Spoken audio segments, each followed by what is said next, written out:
Hi, my name is Vida. I'm your host today. I'm life coach, but I only work with disadvantaged people. This is my life purpose. What is yours? Do you have life purpose or you just live day by day? Ever since I remember, I've been reading and studying human mind and human behavior, just for my own personal knowledge. In this process, I have learned how much our mind is responsible for our miserable or happy life. Your mind determines your life.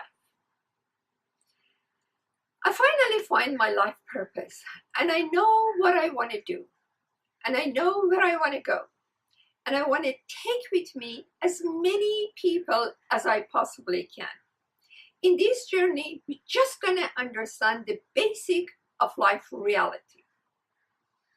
Well, let me start this journey with communication. Why communication? 3 years ago, I got divorced. 15 years of marriage, not even 15 minutes of communication.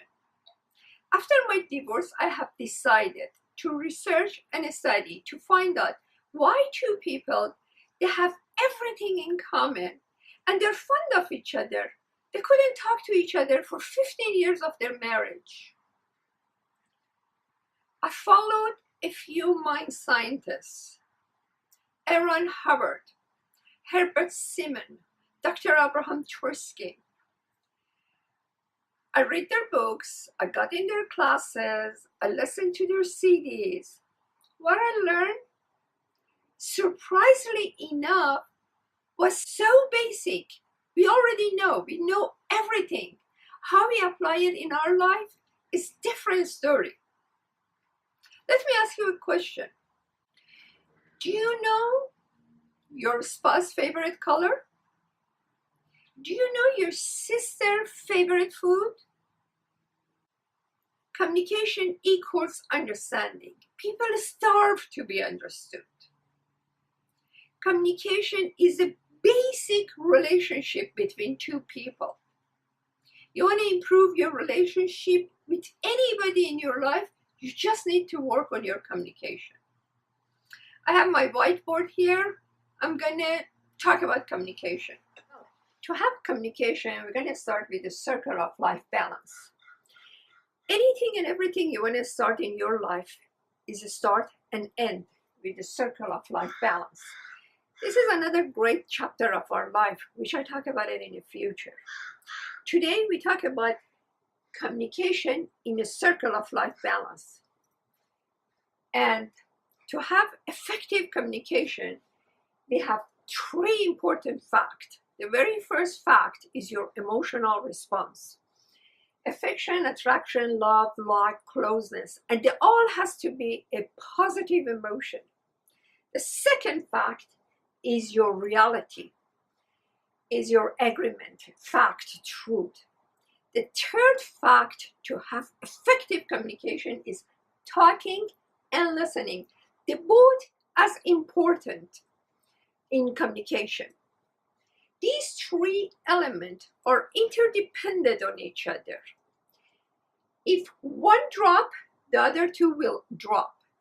If you rise up one of the side, the other two will rise up. Without reality, there is no any affection or there is no communication. Without communication, there is no reality or there is no any affection. All these three elements, it can break or it can make any relationship. You want to improve your relationship, you need to work on your communication. Have you ever tried to talk to your angry teenager? How that communication comes along? Any luck? I don't think so. There is no way you'll be able to communicate with your angry teenager. He's not agree with anything you say and he will not listen to you. There is no matter how much you try.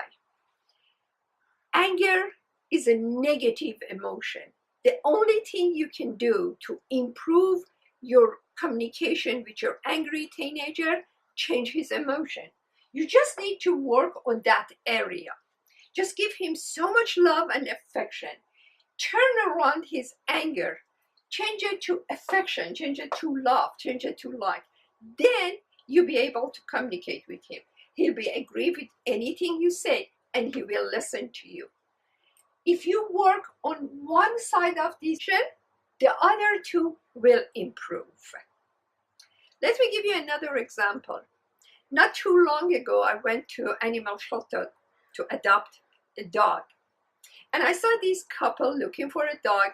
They were holding hands and they were talking to each other in such a beautiful and loving and caring mode.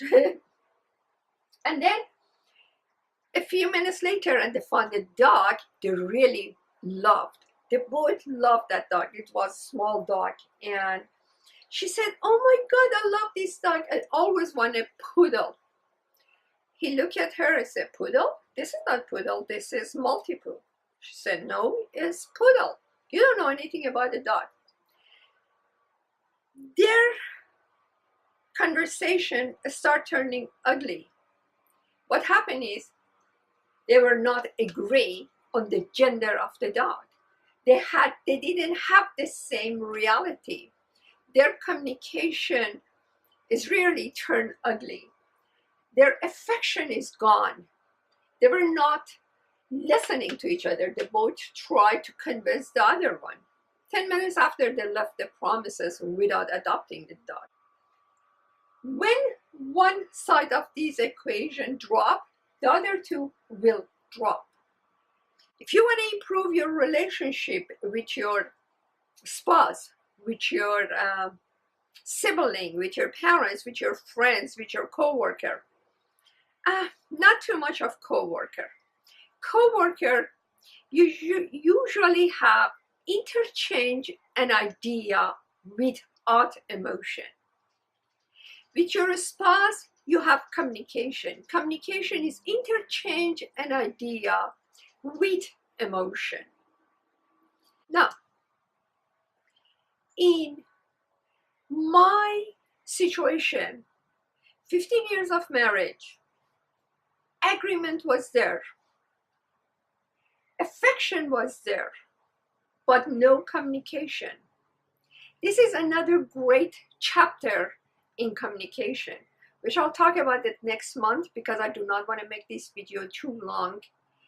Until then, have a wonderful month.